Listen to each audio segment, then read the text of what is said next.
Hey guys, good morning and welcome back. This is Dhirendra Kumar and just you're watching our YouTube channel English by DS।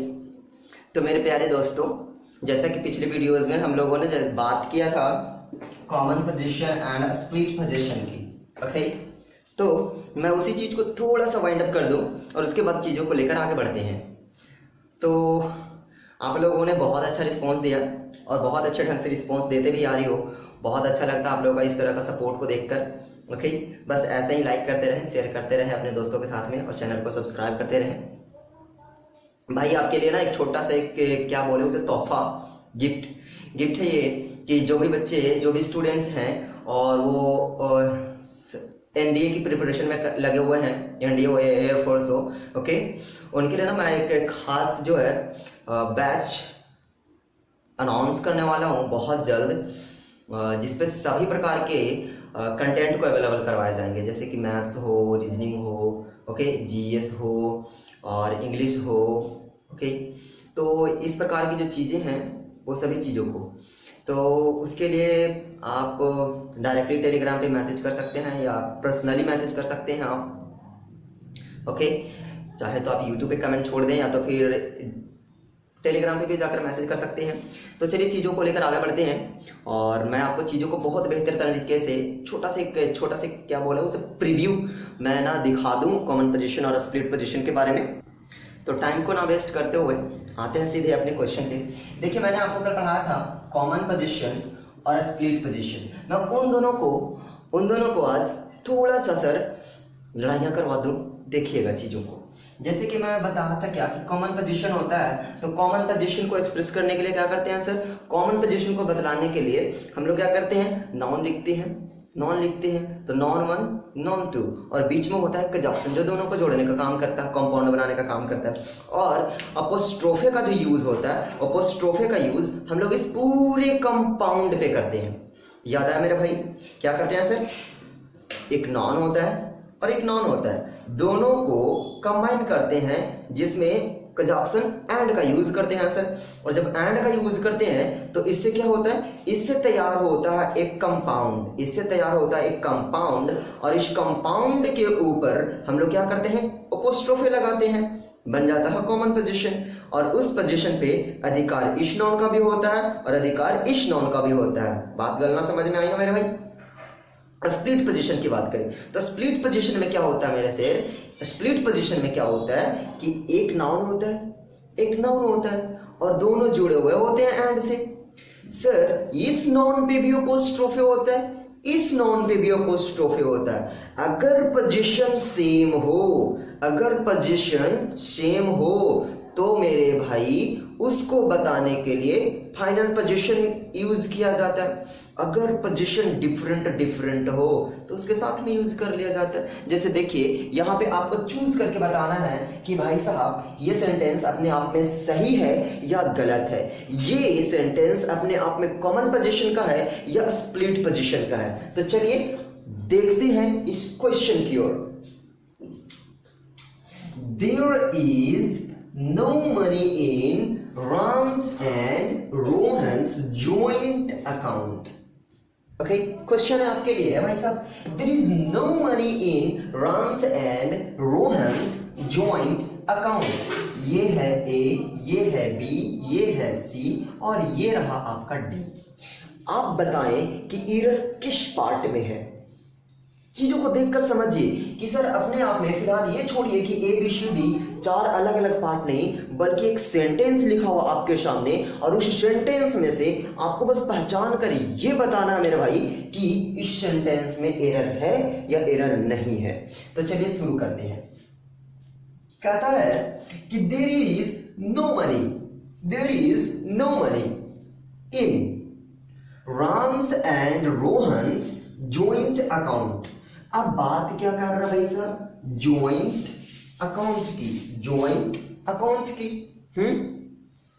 Account की अगर बात कर रहा है sir तो गौर कीजिए, मैंने आपको कहा था क्या, मैंने आपको कहा था कि भाई मेरे ये भी नॉन है, ये भी नॉन है, और जो पोजीशन आएगा सर, जो पोजीशन आएगा वो अपने आप में हो सकता सकता है? क्या हो सकता है मेरे शेर? सिंगुलर या प्लूरल, सिंगुलर या प्लूरल। तो देखिए चीजें क्या होती थी ना कि यहाँ पे पोजीशन पे इसका भी और इसका भी अधिकार होता था सर। इस पोजीशन पे अधिकार इसका भी होता था और अधिकार इसका भी होता था। तो चीजें या तो सिंगुलर हो सकती हैं, चीजें या तो प्लूरल हो सकती हैं, चीजें या तो सिंगुलर हो सकती हैं, चीजें या तो प्लूरल हो सकती हैं। ये गणना तो समझ में आती है। अगर बात करते हैं सर कि ये सिंगुलर भी हो सकती है, प्लूरल भी हो सकती है, लेकिन इसके ऊपर अधिकार किसका हो सकता है सर? तो दोनों का अधिकार किसका हो सकता है? तो दोनों का। दूसरा कि सर अगर बात करते हैं स्प्लिट पोजीशन की, तो इस पोजीशन पे जो फाइनल पोजीशन आएगा सर उस पे इसका भी अधिकार होगा और इसका भी अधिकार होगा, इसका भी अधिकार होगा और इसका भी अधिकार होगा। और ये चीजें अपने आप में क्या नहीं हो सकती भाई? तो सिंगुलर। क्या हो सकती है सर? तो प्लूरल। बस एक छोटा सा क्लू है भाई सब पहचानने के लिए, याद रखिएगा कि कौन सा स्प्लिट पोजीशन है और कौन सा फाइनल पोजीशन है। यही पॉइंट आपको डिस्क्राइब करके बताएगा मेरे दोस्त कि ये position final position common position है या स्प्लिट पोजीशन है। अगर बात करते हैं जॉइंट अकाउंट की, अगर बात करते हैं जॉइंट अकाउंट की, तो जॉइंट अकाउंट कितने हो सकते हैं? एक हो सकते हैं। अब एक है तो जरा सोचिए, एक है और एक पे अधिकार किसका है? तो एक पे अधिकार है राम का भी और अधिकार है रोहन का भी। तो मेरे भाई आप बहुत अच्छे बच्चे हो, जरा सोच कर बताओ कि इस सेंटेंस में एरर कहाँ पे मिल रहा है? तो भाई आप जाहिर सी बात है कि आप यही कहोगे सर ये अपने आप में गलत है। क्यों गलत है? क्योंकि अकाउंट एक है और अगर ये अपना पोजीशन शो करेगा मेरे भाई, ये चीजों को रिप्रेजेंट करेगा तो अपना पोजीशन इसके ऊपर रिप्रेजेंट करेगा। दूसरा ये प्रेजेंट करेगा, ये अपना रिप्रेजेंट करता है तो इस पे, तो आप हो जाते हो गलत। क्यों सर? क्योंकि चीजें दोनों का है सर, चीजें दोनों का है, इसीलिए दोनों मिलकर इसके ऊपर अपना पोजीशन शो करेंगे। यहाँ पे राम्स नहीं हो करके क्या होना चाहिए था? राम एंड रोहन्स, राम एंड रोहन्स, जो अपोस्ट्रोफे इस कंपाउंड पे है भाई मेरे, ना कि इस रोहन्स पे है। अगर आपने अपोस्ट्रोफे सिर्फ रोहन्स पे लगाया है तो ये ज्वाइंट अकाउंट तो सिर्फ रोहन का हो जाएगा, फिर राम कहाँ गया सर? तो चलिए मैं इसी के साथ में एक छोटा सा जी हाँ मेरे भाई साहब, एक छोटा सा एग्जांपल और करवाऊं आपके कॉन्सेप्ट को क्लियर करने के लिए। तो यहाँ पे बी पार्ट में ही रखा भाई साहब, आप लोगों ने देखा। ओके, थर्ड देखिए, इसका सेकंड एक देखिए, सेकंड एग्जांपल मैं आपके साथ में पेश करता हूँ। ओके, सेकंड एग्जांपल बहुत ही शानदार है भाई मेरे, बहुत ही शानदार कहे तो लाजवाब कहे, आपको चीजों को समझकर आंसर करना है। ओके, जैसे देखिए मैं सेंटेंस लिखता हूँ, I met Rani and Sapna's husband. जरा देखिए सेंटेंस में चीजों को, यहां पे लिखा क्या है सर? लिखा ये है कि आई मेट किनसे मिले आप? रानी से और सपना के हस्बैंड से। भाई साहब चीजों को समझिए, चीजों को समझिए क्या कि सर अगर आप कुछ गलत समझ रहे हैं भाई साहब तो याद रखिए बहुत पीटे जाओगे आप, बहुत मार पड़ेगी आपको। देखिए यहाँ पे एक रानी है और एक सपना है, तो रानी का हस्बैंड भी होंगे, सपना के भी हस्बैंड होंगे ना? बिल्कुल होंगे भाई साहब। तो यहाँ पे चीजें को समझते हुए चलिए कि ये बंदा मिला किससे? रानी से भी मिला और सपना के हस्बैंड से भी मिलेगा। लेकिन यहाँ पे बात ये है ना भाई साहब, यहाँ पे ये जज शो थोड़ी ना कर रहा है सर कि डायरेक्टली रानी से ही मिला। ये ऐसा कहा क्या? नहीं ना। जब ऐसा कहा नहीं तो भाई साहब आप अपना सेंस ना लगाएं, आप अपना सेंस नहीं लगाएं, सब्जेक्टिव अप्रोच को फॉलो बिल्कुल नहीं करें आप। आपको फॉलो करना है तो सिर्फ और सिर्फ ऑब्जेक्टिव अप्रोच को ही फॉलो करना है। एग्जामिनर के पॉइंट ऑफ व्यू से चलिए सर, अपना सेंस मत लगाइए। क्या कि सर रानी से भी तो मिल सकते हैं ना भाई साहब। आगे जाकर देखिए, यहाँ पे अपोस्ट्रोफे लगा हुआ है, अपोस्ट्रोफे लगा हुआ है, यहाँ पे एंड भी लगा हुआ है, मतलब ये दोनों मिल रहे हैं सर। अब ये दोनों जब मिल रहे हैं तो एक कंपाउंड तैयार हो रहा है, कंपाउंड तैयार हो रहा है ना। जब कंपाउंड तैयार हो रहा है तब जरा सोचिए कि क्या इस हस्बैंड पे इसका भी हक होगा और इसका भी हक होगा। लगता है कि ज्वाइंट अकाउंट है सर, ज्वाइंट अकाउंट की तरह राम का भी हक होगा और सपना का भी हक होगा, सॉरी राम का भी हक होगा और रोहित का भी हक होगा। ऐसा है क्या? यहाँ पे रानी अलग है, सपना अलग है। तो भाई साहब अपना थोड़ा सा सेंस लगाइए और सोचिए चीजों के बारे में। क्या यहाँ पे हस्बैंड एक हो सकते हैं? इंडिया में तो बिल्कुल पॉसिबल नहीं है मेरे भाई साहब, इंडिया में तो बिल्कुल पॉसिबल नहीं है सर। आपको लगता होगा कि सर कैसे पॉसिबल नहीं है, आज के ज़माने में भी एक हस्बैंड की दो वाइफ होती हैं। भाई साहब मैंने अभी बोला था क्या कि आपको सब्जेक्टिव अप्रोच को फॉलो नहीं करना है, अपना सेंस बिल्कुल नहीं लगाना है सर। एग्जामिनर के पॉइंट ऑफ व्यू से ही चलना पड़ेगा आपको। ये बिल्कुल गलत है।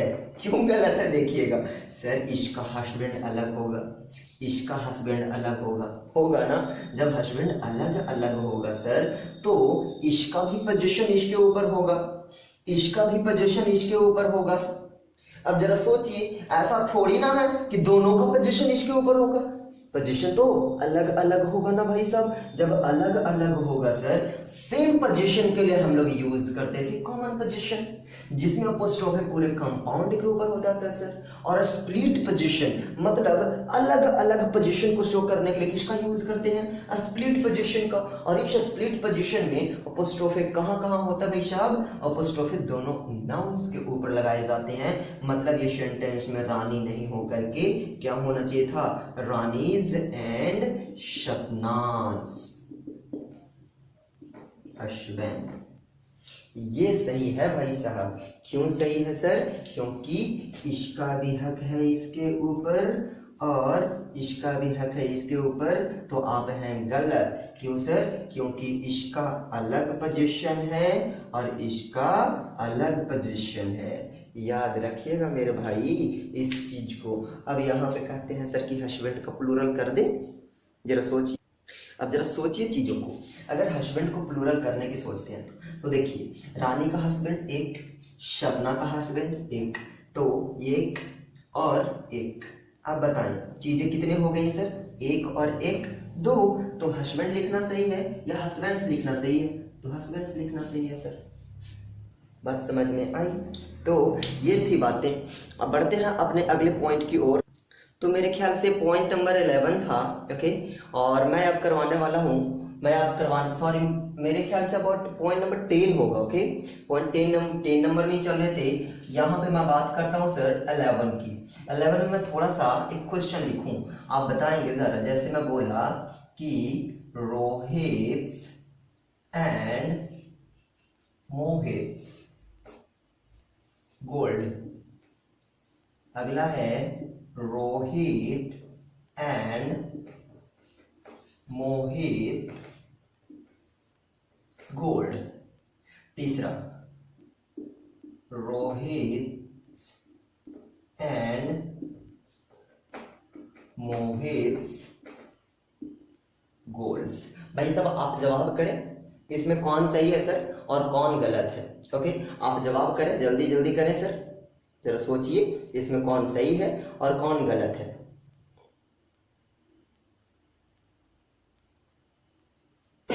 तो चलिए मैं करूं। देखिए गोल्ड है ना भाई साहब, गोल्ड पे हक किसका है? गोल्ड पे रोहित का भी हक है और मोहित का भी हक है। मतलब ये कौन सा पोजीशन हुआ? तो ये अपने आप में हुआ स्प्लिट पोजीशन, ओके। ये अपने आप में बिल्कुल सही है सर। दूसरा Rohit and Mohit gold, gold है भाई साहब, उसके ऊपर हक किन दोनों का है? इन दोनों का है। यहाँ पे अलग अलग हक था सर, यहाँ पे पोजीशन अलग अलग शो किए जा रहे थे, यहाँ पे पोजीशन बिल्कुल कॉमन है भाई साहब, हम लोग लिखेंगे कॉमन पोजीशन, ओके। अगला भाई साहब इस गोल्ड, ओ माय गॉड, यहाँ पे तो थोड़ा सा पंगा हो गया भाई साहब। आप देखो जरा चीजों को, यहाँ पे लिख दिया है क्या, गोल्ड्स। गोल्ड से ही पता चलता है कि भाई सब अनकाउंटेबल का तो प्लूरल होता ही नहीं है सर। अब जब होता ही नहीं है तो सेंटेंस क्या हो गया सर, ग से गलत। यहां तक चीजें समझ में आई। चलिए मैं छोटा सा और करवा दूं। अगर मैं बोलूं रोहित एंड मोहित लाइफ, पहला। दूसरा रोहित एंड मोहित लाइफ, दूसरा। तीसरा मैं इसको लिखता हूं sir, Rohit and Mohit lifes, life life lifes. तो चलिए आप बताएं चीजों को, भाई साहब इसमें कौन सही कौन गलत, जरा सोचिए।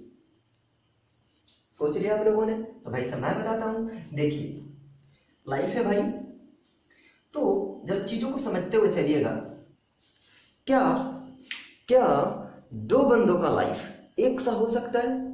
दो बंदों का लाइफ एक सा हो सकता है? ओ भाई साहब वो जय और बिरू की बात ना है, सोले वाले जय और बिरू, भाई साहब ऐसी बात ना है। उनकी भी जिंदगी अलग अलग थी सर, उनकी भी जिंदगी अलग अलग थी। चाहे कितने भी बड़ा हो जाओ, कितने भी जिगरी दोस्त हो जाओ, बॉसम फ्रेंड्स हो जाओ, फर्स्ट फ्रेंड्स हो जाओ, भाई मेरे कभी भी चीजें सेम नहीं हो सकती।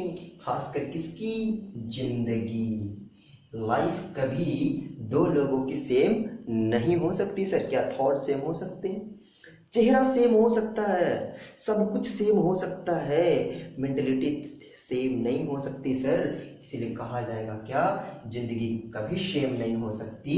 जब जिंदगी सेम नहीं हो सकती मतलब सिंपल सी बात है मेरे दोस्त कि कॉमन पोजीशन नहीं बनाया जा सकता है। जब कॉमन पोजीशन नहीं बनाया जा सकता, गलत सर, ये भी गलत। तो सही क्या, सिर्फ ये। क्यों? क्योंकि ये स्प्लिट पोजीशन को शो करता है सर। तो देखिए मैं यहाँ पे ना एक छोटा सा आपके डॉट को क्लियर कर दूं। ओके, छोटा सा डॉट आ जाता है स्टूडेंट्स को, क्या एक होता है सर अपोस्ट्रोफी। ओके, अपोस्ट्रोफी, और एक होता है sir Oxford comma, Oxford comma. चीजें क्या होती हैं आपके लग रहा होगा सर ये अपोस्ट्रोफे तो हम लोगों ने देख रखा, ऑक्सफोर्ड कॉमा क्या होता है? याद कीजिए अपोस्ट्रोफे, याद कीजिए अगर आप लिखते हैं राम्स कार, राम्स कार, तो ये जो कॉमा नजर आ रहा है ना सर, ये कॉमा जो नजर आ रहा है इसको अपोस्ट्रोफे कहा जाता। अपोस्ट्रोफे को ही एक और नाम से जाना जाता है जिसको कहते हैं रेज्ड कॉमा, रेज्ड कॉमा। और ये रेज्ड कॉमा अपने आप में शो करता है किसको सर? पोजीशन को। क्या करता भाई? शो करता है पोजीशन को। ओके, दूसरा ये है ऑक्सफोर्ड कॉमा। इसका काम क्या है सर? इसका काम देखिए, अगर मैं बोलूं Rani's and Shahnaz's husbands, Rani's and Shahnaz's husbands, तो आप तो कहेंगे सर सेंटेंस बिल्कुल सही, सेंटेंस में कोई एरर नहीं। लेकिन ऐसा भी तो हो सकता है ना सर कि रानी का हस्बैंड ना आकर के सिर्फ रानी आई है आपसे मिलने, सिर्फ रानी आई आपसे मिलने, रानी और सपना के पति, ऐसा भी तो हो सकता है ना। जब ऐसा हो तो क्या होगा? तो देखिए अगर बात करें रानी, अगर इसे इससे नहीं जोड़ना है, इसका पोजीशन इसके ऊपर शो नहीं करना है, तो सबसे पहले तो इस अपोस्ट्रोफे को हटाना पड़ेगा सर। अपोस्ट्रोफे को हटाकर लगाइए ऑक्सफोर्ड कॉमा और यहाँ लगाइए एंड, और फिर लिखिए शहनाज हस्बैंड। अब जरा सोचिए चीजों के बारे में। सोचिए क्या कि भाई साहब रानी और सपना की हस्बैंड। भाई साहब आपने ये जो लगा रखा ना सर, ये यही कहलाता है ऑक्सफोर्ड कॉमा। ये ऑक्सफोर्ड कॉमा शो क्या करता भाई साहब, ये Oxford comma show to stop, shows to stop, थोड़ा सा रुकने को बोलता है। यहाँ पे रुकिए रुकिए आगे मत जाइए, रुकिए आगे मत जाइए। देखिए छोटा सा चीज को मैं बताता हूँ, इसी का अंतर है सर, और ऑक्सफोर्ड कॉमा का अंतर है। जैसे पकड़ो मत जाने दो, पकड़ो मत जाने दो। भाई साहब अब जरा सोचो, पकड़ो मत जाने दो, मैंने लिखा पकड़ो मत जाने दो, और दूसरा पकड़ो मत जाने दो, पकड़ो मत जाने दो। भाई साहब ये कमाल किसका है सर, ये कमाल है ऑक्सफोर्ड कॉमा का। ऑक्सफोर्ड कॉमा का कमाल है जो सेंटेंस के सेंस को बदल के रख दे रहा है। कैसे सर, पकड़ो मत जाने दो, मतलब उसे पकड़ के रखो, जाने मत दो। दूसरा पकड़ो मत जाने दो, मतलब उसे पकड़ो मत जाने दो। अब जरा समझिए सर, ये कमाल किसका है, ऑक्सफोर्ड कॉमा का है। यही अंतर है भाई साहब, यही अंतर है सर चीजों को थोड़ा सा टेक्निकली समझने में। जी हाँ मेरे भाई साहब, तो मैंने आपको क्या बताया, मैंने आपको चीजों को समझाया कि ऑक्सफोर्ड कॉमा क्या होता है और अपोस्ट्रोफे क्या होता है। जैसे अगर आप बिना ऑक्सफोर्ड कॉमा के लिख देते हैं तो क्या होगा सर, सेंटेंस गलत हो जाएगा। देखिए कैसे गलत हो जाएगा, आपने अगर यहाँ पे लिख दिया कि Rani and Sapna's husband have come to meet you. अब जरा समझिए चीजों को, Rani and Sapna's husband have come to meet you. अब कहेगा सर हैव क्यों लगा रखा है आपने, तो भाई साहब गलना इसकी हो रही है, गलना इसकी हो रही है सर। सपना नहीं आई है, सपना के हस्बैंड आए हैं और उसके साथ में कौन आए हैं, रानी जी। तो गौर कीजिए कि रानी एंड सपनाज हस्बैंड। भाई साहब आपने तो गलती कर दी। गलती कैसे कर दी सर, आप यहाँ पे तो रेज कॉमा लगाए ही नहीं, क्यों, तो हम दोनों चीजों को मिलाकर साथ में बोल देंगे, साथ में बोल देंगे रानी और सपना के हस्बैंड, रानी और सपना के हस्बैंड। भाई साहब आप तो बोलने की कोशिश ये कर रहे हो, आपने तो दिखाया ही नहीं। क्या नहीं दिखाया कि रानी अलग है और सपना के हस्बैंड अलग है। चीजों को दिखाने के लिए आपको यहाँ पे क्या करना पड़ेगा, तो लगाना पड़ेगा ऑक्सफोर्ड कॉमा। आप बहुत अच्छे बच्चे हैं, चीजों को समझ गए होंगे आसानी। तो भाई साहब ये क्लासेस एंड करता है अपोस्ट्रोफे का। तो हम लोगों ने पढ़ा जेनेटिव केस, और जिसमें मैंने आपको चीज़ों को बताया, एक तो ऐसे और दूसरा था ऐसे। याद आया मेरे भाई, याद आया होगा आपको, जी सर। तो मैंने आपको जो बताया आप इसका रिवीजन जरूर करें। तब तक मैं क्लास स्टार्ट करता हूँ ऑफ प्रीपोजिशन का। जी हाँ मेरे भाई, अब जरा सोचिए, मैंने प्रीपोजिशन आपको पिछले क्लासेस में पढ़ा रखा है, उतना पढ़ा रखा है जितना से कि यहाँ पे काम चल जाए सर। मैंने भले ही पूरा का पूरा नहीं करवा रखा है, लेकिन उतना जरूर आपको करवा रखा है कि जिससे आप यहाँ पे चीज़ों को आसानी से समझ सकें। ओके, तो देखिए आप लोग पढ़ क्या रहे हैं, छोटा सा अगर मैं बात करूँ सर, इसी से रिलेटेड मैं यहाँ लिखता हूँ। आप लोग करते हो क्या, टेबल्स लेग्स। अब जरा सोचिए कि टेबल्स लेग कहना सही है क्या। भाई साहब टेबल अपने आप में क्या है सर, नॉन लिविंग थिंग है, और नॉन लिविंग थिंग के साथ में कभी भी अपोस्ट्रोफे का यूज नहीं किया जाता। ये तो आपने गलत बना दिया। अब आप इसी को कहोगे कि सर लेग्स ऑफ टेबल। भाई साहब मेरी गलना सुनो, आप गलना ये सुनो कि सर ये हो गया गलत। आपने उसे अपोस्ट्रोफे को हटाया और ऑफ को लगाया, और आप इसे अगर कहते हैं सही तो भाई साहब आप हैं 110% रॉन्ग। जी हाँ। अब बात ये आती है कि सर ना तो ये सही है ना तो ये सही है। मेरे भाई आपने जो अंग्रेजी पढ़ रखी है ना, यकीन मानिए कि हम उस चीज को ना सर, उस चीज को यहाँ पे यूं करने वाले हैं, ये सर है गलत। ये आखिर गलत क्यों है, तो इसका डिस्कशन हम लोग करेंगे अपने नेक्स्ट क्लास में। तब तक के लिए मेरे दोस्त bye bye, tata, take care, have a nice day. और हाँ, अपने दोस्तों के साथ ऐसे ही शेयर करते रहें, लाइक करते रहें, हंसते रहें, मुस्कुराते रहें और अपने परिवार के साथ बिल्कुल खुशहाल ज़िंदगी को व्यतीत करें। और मैं एक बात बता दूं कि भाई साहब चीज़ें अभी काफ़ी क्रिटिकल हैं। लॉकडाउन की वजह से सभी घर में हैं, तो वो जितना ज़्यादा हो सके कि अपने साथ में प्यार बांटकर प्यार से रहें। ओके, लोगों से मेल जोल बनाकर रखें, भाईचारे के साथ में रहें, प्यार मोहब्बत के साथ में रहें। सर जितना अभी की सिचुएशन ये है कि जितना ज़्यादा आप एक दूसरे के साथ बना के रखेंगे उतना सभी के लिए फ़ायदेमंद होगा सर। तो किसी से भी कोई शिकवा गिला ना रखें। जैसा भी हो, ज़िंदगी 4 दिन की है भाई मेरे। ज़िंदगी को हंस के खेल के बिल्कुल काट लेना है, हंसते हंसते कट जाए रास्ते। बस यही ज़िंदगी का एक छोटा सा उसूल होना चाहिए। आराम से ज़िंदगी खुशियों से भरी भरी कटती चली जाएंगी। तब तक के लिए थैंक यू फॉर वॉचिंग।